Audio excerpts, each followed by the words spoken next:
नमस्कार। आज हम सीधे उतरते हैं सन 1959 के पंजाब हाईकोर्ट के एक बहुत ही दिलचस्प कानूनी मामले में, AIR 1960 पंजाब 575। ये कहानी है दो भाइयों की और उनके बीच एक जमीन के टुकड़े को लेकर हुए काफी जटिल विवाद की। हमारे पास स्रोत के तौर पर इस अदालती फैसले का पूरा टेक्स्ट मौजूद है और हमारा इरादा है कि इसके जरिए कुछ अहम कानूनी गुत्थियों को सुलझाया जाए। जी। जैसे कि हम बात करेंगे कि ये बेनामी लेन देन आखिर होता क्या है, कैसे कोई अपनी खुद की खरीदी संपत्ति को बाद में पूरे परिवार की साझा संपत्ति कॉमन स्टॉक बना सकता है। हाँ, ये एक अहम सवाल है। और साथ ही अदालती कार्यवाही के कुछ जरूरी पहलू भी देखेंगे, जैसे मुकदमे के दौरान दावों में फेरबदल और हाईकोर्ट में दूसरी अपील की क्या सीमाएं होती हैं, इस पर भी बात करेंगे। बिल्कुल। तो चलिए इस कानूनी दावपेच की परतें खोलना शुरू करते हैं। मामला शुरू होता है दो भाइयों से। एक तरफ थे कृष्णदत्त, जिन्होंने केस किया, वादी जी। और दूसरी तरफ थे उनके भाई गिरधारी लाल, यानी प्रतिवादी। हाँ। झगड़े की जड़ थी एक जमीन जिसे कृष्णदत्त ने 1931 में, काफी पहले, एक नीलामी में अपने नाम पर खरीदा था। बिल्कुल। और यहीं से आप कह सकते हैं सारा पेच शुरू होता है। कृष्णदत्त का तो साफ कहना था, जमीन मैंने अपने पैसों से खरीदी है, ये मेरी है, सीधा हिसाब। हाँ। लेकिन उनके भाई गिरधारी लाल, उनके कई तर्क थे। पहला तो ये कि जमीन असल में पूरे परिवार के फायदे के लिए खरीदी गई थी। अच्छा। दूसरा कि कृष्णदत्त का नाम तो बस नाम के लिए है, असली मालिक या लाभार्थी तो वो यानी गिरधारी लाल हैं, जिसे हम कहते हैं बेनामी सौदा। बेनामी, हाँ। और तीसरा एक और तर्क था कि चलिए मान भी लें कि शुरू में कृष्णदत्त ने अपने लिए खरीदी थी, लेकिन बाद में अपने बर्ताव से उन्होंने इसे परिवार की साझा संपत्ति कॉमन स्टॉक में मिला दिया था। कॉमन स्टॉक या हॉट स्पॉट भी कहते हैं शायद। हाँ, कभी कभी वो शब्द भी इस्तेमाल होता है, एक ही है, साझा कर देना। यहाँ कुछ और बातें भी ध्यान देने वाली हैं शायद। जी बिल्कुल। एक तो ये कि जब 1931 में ये जमीन खरीदी गई तब गिरधारी लाल नाबालिग थे। अच्छा, उम्र कम थी। हाँ। और दूसरी बात, ये मुकदमा जमीन खरीदने के काफी साल बाद 1943 में दायर हुआ। 12 साल बाद। जी।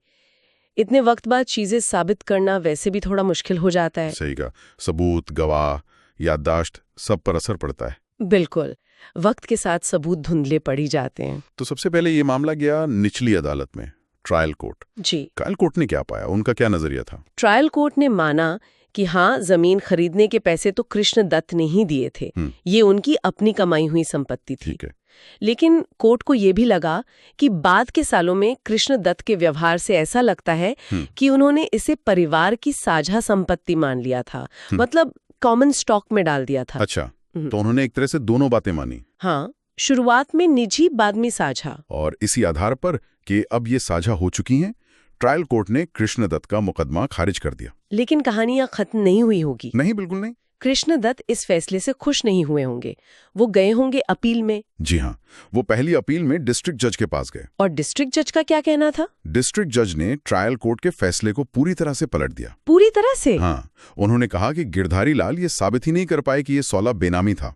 और डिस्ट्रिक्ट जज ने यह भी माना कि कृष्णदत्त ने इसे बाद में कॉमन स्टॉक में भी नहीं डाला था। तो डिस्ट्रिक्ट जज के हिसाब से जमीन कृष्णदत्त की ही थी। बिल्कुल। तो नतीजा ये हुआ कि डिस्ट्रिक्ट जज ने फैसला कृष्णदत्त के हक में सुना दिया। बाप रे, मामला बिल्कुल 180 डिग्री घूम गया। जी।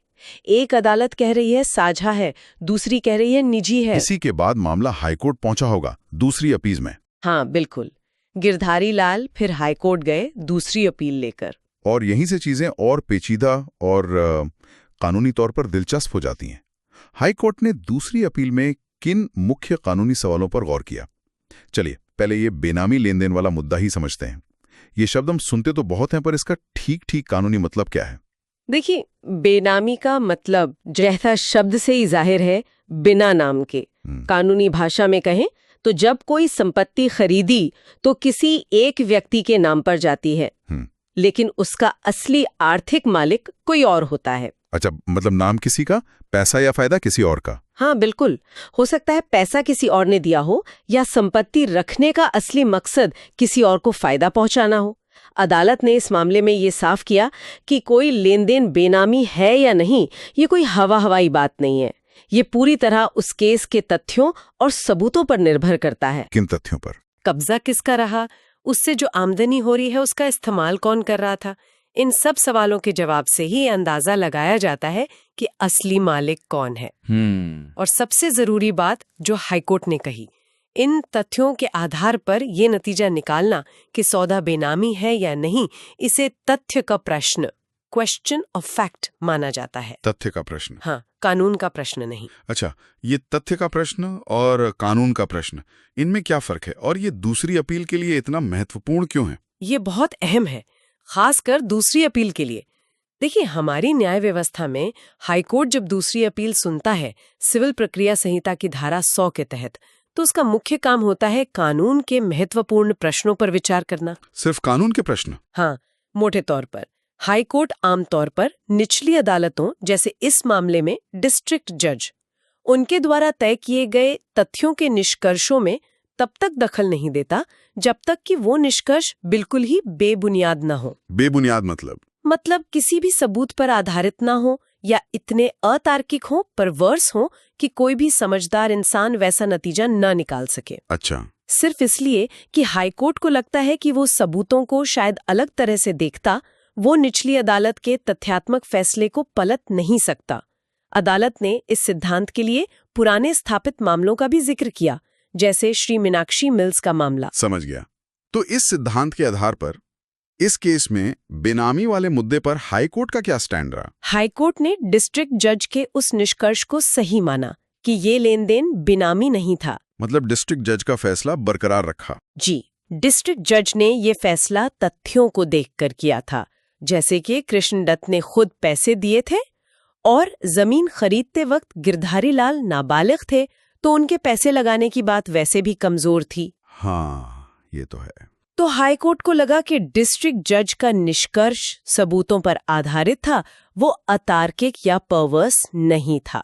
इसलिए हाईकोर्ट ने कहा, हम इसमें दखल नहीं देंगे। ठीक है, तो बेनामी वाला तर्क तो गिरधारी लाल का चला नहीं, लेकिन उनके पास एक और तीर था तर्कश में। हाँ, जो हिंदू पारिवारिक संपत्ति के एक दिलचस्प सिद्धांत से जुड़ा था कि क्या कृष्णदत्त ने अपनी खुद की कमाई हुई जमीन को बाद में सबकी साझी संपत्ति यानी कॉमन स्टॉक बना दिया था? ये कैसे मुमकिन है? कोई अपनी प्रॉपर्टी को ऐसे ही कॉमन कैसे बना सकता है? हाँ, ये हिंदू कानून का एक जाना माना सिद्धांत है। अदालत ने मुल्ला की जो मशहूर किताब है प्रिंसिपल्स ऑफ हिंदू लॉ, उसका हवाला भी दिया। सिद्धांत ये है कि एक हिंदू संयुक्त परिवार का सदस्य अगर चाहे तो अपनी अलग, मतलब खुद की कमाई हुई संपत्ति को अपनी मर्जी से परिवार की साझा संपत्ति में मिला सकता है। अपनी मर्जी से? हाँ, वो एक तरह से घोषणा कर सकता है कि आज से ये संपत्ति सिर्फ मेरी नहीं, हम सबकी है। लेकिन, और ये लेकिन बहुत बड़ा है, ऐसा होने के लिए सबसे जरूरी चीज है उस व्यक्ति का साफ इरादा, इंटेंशन। इरादा? जी, नियत। ये महज दिखावा या कोई अस्थायी इंतजाम नहीं होना चाहिए, बल्कि उस संपत्ति पर अपना निजी हक हमेशा के लिए छोड़ने का एक पक्का इरादा दिखना चाहिए। और ये इरादा साबित कैसे होगा? मतलब कोई मन की बात कैसे जानेगा? यही तो सबसे मुश्किल हिस्सा है। इसे साबित करने का भार, मतलब बर्डन ऑफ प्रूफ, उस व्यक्ति पर होता है जो ये दावा कर रहा है कि संपत्ति कॉमन स्टॉक में डाली गई थी। यानी इस केस में गिरधारी लाल पर? बिल्कुल। अब अदालत ने देखा कि हाँ, कुछ सबूत तो थे जो गिरधारी लाल की बात का समर्थन करते थे, जैसे वो सालों तक अपने भाई कृष्णदत्त के साथ उसी घर में रहे थे, कुछ समय के लिए, करीब 10 साल, 1931 से 1941 तक। सरकारी रिकॉर्ड यानी जमाबंदी में जमीन दोनों भाइयों के नाम पर संयुक्त रूप से दर्ज थी। अरे, रिकॉर्ड में दोनों का नाम, ये तो काफी मजबूत लगता है। लगता तो है, और शायद जमीन से होने वाली आय का इस्तेमाल भी संयुक्त रूप से होता था। तो ये सब बातें इशारा तो कर रही थी कि शायद संपत्ति साझा हो गई हो। लेकिन अगर रिकॉर्ड में नाम भी साथ में था, कमाई में साथ इस्तेमाल हो रही थी, तो फिर ये तो काफी पुख्ता सबूत लगते हैं साझा संपत्ति होने के। फिर अदालत ने इसे कॉमन स्टॉक क्यों नहीं माना? कुछ तो वजह रही होगी। आपका सवाल बिल्कुल जायज है, और यहीं पर इस मामले का असली पेंच है। कृष्णदत्त का जवाब क्या था इस पर? उनका कहना था कि हाँ, मैंने ये सब किया, लेकिन भाई के प्रति प्यार और उदारता के कारण किया था। अच्छा, मतलब एहसान या मदद के तौर पर? हाँ, कुछ ऐसा ही, क्योंकि भाई उस समय नाबालिग था, बाद में भी साथ रह रहा था। कृष्णदत्त ने कहा कि मेरा इरादा कभी भी जमीन पर अपना मालिकाना हक छोड़ने का था ही नहीं।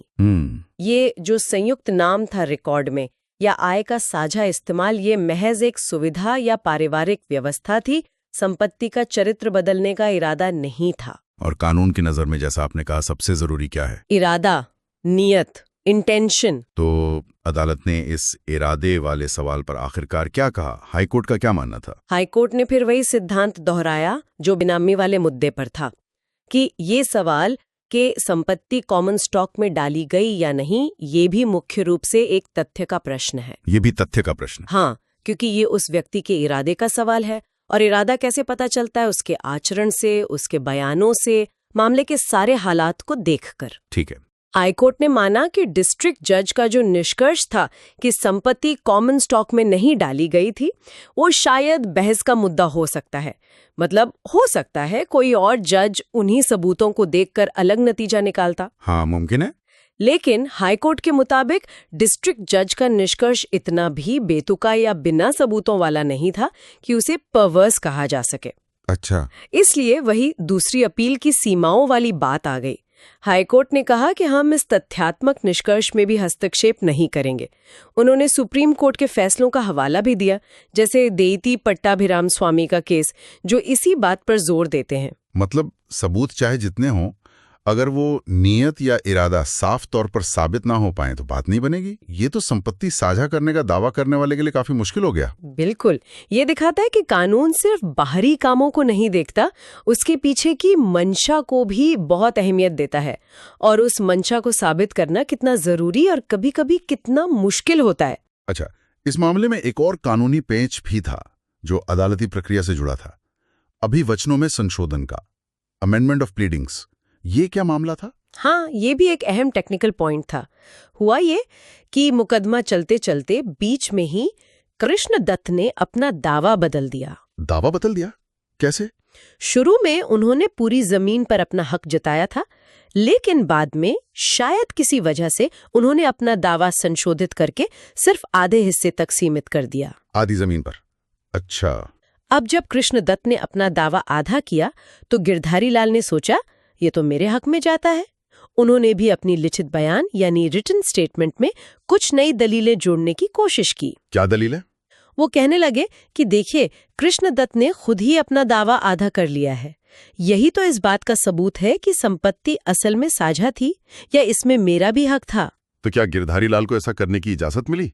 क्या वो नई दलीलें जोड़ पाए? नहीं, अदालत ने इसकी इजाजत नहीं दी। यहाँ फिर सिविल प्रक्रिया संहिता के नियम आड़े आ गए।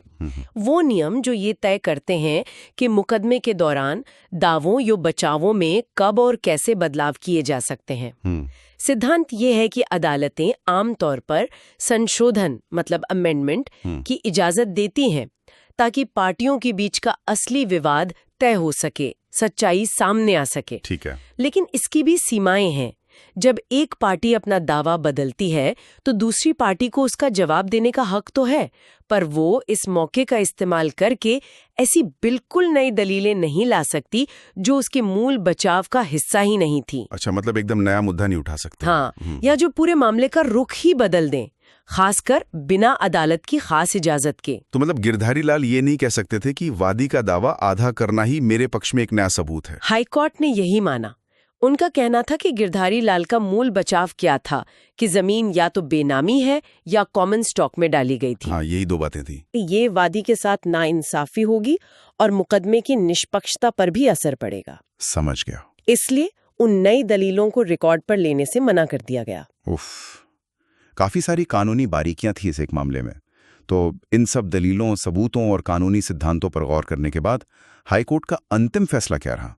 What was the final verdict? High court ने गिरधारी लाल की जो अपील थी उसे खारिज कर दिया, डिसमिस कर दिया। अपील खारिज? जी, इसका सीधा मतलब ये हुआ कि डिस्ट्रिक्ट जज का जो फैसला था वही अंतिम माना गया। यानी कृष्णदत्त के हक में फैसला? हाँ, कानूनी तौर पे यह तय हो गया कि वो विवादित जमीन कृष्ण दत्त की ही स्व अर्जित संपत्ति थी, ना तो वो बेनामी थी और ना ही उसे बाद में कॉमन स्टॉक में डाला गया था। तो इस पूरे मामले से, इस पूरी चर्चा से सीखने वाली मुख्य बातें क्या हैं? क्या हैं वो की टेकअवेज जो श्रोताओं को ध्यान में रखने चाहिए? मुझे लगता है सबसे बड़ी सीख तो यही है कि अपील में, खासकर दूसरी अपील में, तथ्य के निष्कर्ष और कानून के प्रश्न के बीच का फर्क कितना ज्यादा महत्वपूर्ण होता है। हाँ, ये बात बार बार आई। जी, हाईकोर्ट का काम सबूतों को दोबारा तौलना नहीं है, बल्कि ये देखना है कि क्या निचली अदालत ने कानून समझने में कोई बड़ी मौलिक गलती की है या क्या उसका तथ्यात्मक निष्कर्ष बिल्कुल ही अतार्किक यानी परवर्स है। सिविल प्रक्रिया संहिता का जो नियम है, धारा 100, वो दूसरी अपीलों के दायरे को इसीलिए सीमित रखता है ताकि मुकदमों का कोई अंतहीन श्रृंखला ना चलता रहे, कहीं तो बात खत्म हो। और बेनामी और कॉमन स्टॉक के बारे में क्या कहेंगे? उनसे क्या सीखा? ये मामला साफ दिखाता है कि कानूनी तौर पर बेनामी साबित करना सिर्फ शक या अंदाजे पर नहीं हो सकता, उसके लिए ठोस सबूत चाहिए। जैसे पैसा किसने दिया, कब्जा किसका था, बिल्कुल। और ऊपरी अदालतें निचली अदालतों के इन तथ्यात्मक निष्कर्षों में आसानी से दखल नहीं देती हैं। इसी तरह कॉमन स्टॉक का सिद्धांत ये उजागर करता है कि हिंदू कानून में परिवार जरूर महत्वपूर्ण है, लेकिन व्यक्तिगत संपत्ति का अधिकार भी उतना ही मजबूत है। हाँ, किसी की निजी संपत्ति को साझा साबित करने के लिए सिर्फ साथ रहना या मिल बांटकर इस्तेमाल करना ही काफी नहीं है, बल्कि उस व्यक्ति का अपना हक छोड़ने का साफ और पक्का इरादा साबित करना बेहद जरूरी है। और वो साबित करना अक्सर बहुत मुश्किल होता है। जी हाँ, बहुत मुश्किल। तो अगर हम संक्षेप में कहें तो बेनामी लेन देन की पहचान कैसे होती है, हिंदू कानून में कॉमन स्टॉक का सिद्धांत क्या है और उसके लिए इरादे की क्या अहमियत है, और तथ्यों पर आधारित दूसरी अपीलों की सीमाएं क्या हैं, ये इस केस के मुख्य स्तंभ रहे। बिल्कुल सही।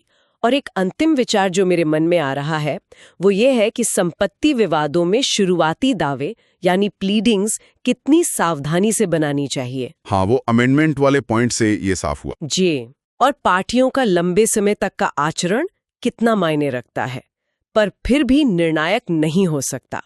जैसा हमने देखा, सालों का साथ रहना, साझा रिकॉर्ड होना, साझा इस्तेमाल, ये सब मिलकर भी कॉमन स्टॉक साबित करने के लिए नाकाफी हो सकते हैं अगर वो निर्णायक तत्व यानी निजी हक छोड़ने का इरादा गायब हो। यहाँ ये सोचना भी दिलचस्प है कि क्या बेनामी लेन देन पर बाद में जो सख्त कानून बने, जैसे 1988 का बेनामी लेन देन निषेध अधिनियम, हालांकि वो इस केस के बहुत बाद आया और इसका हिस्सा नहीं है। हाँ, वो तो बात की बात है। पर क्या वो कानून आज इस तरह के मामलों को देखने का नजरिया बदल सकते हैं? ये भविष्य के लिए एक सोचने वाली बात जरूर है। वाकई एक पुराने फैसले से कितने सारे कानूनी पहलू और सोचने के लिए नए बिंदु निकल कर आए हैं। इस गहरी और विस्तृत कानूनी चर्चा के लिए आपका बहुत बहुत धन्यवाद।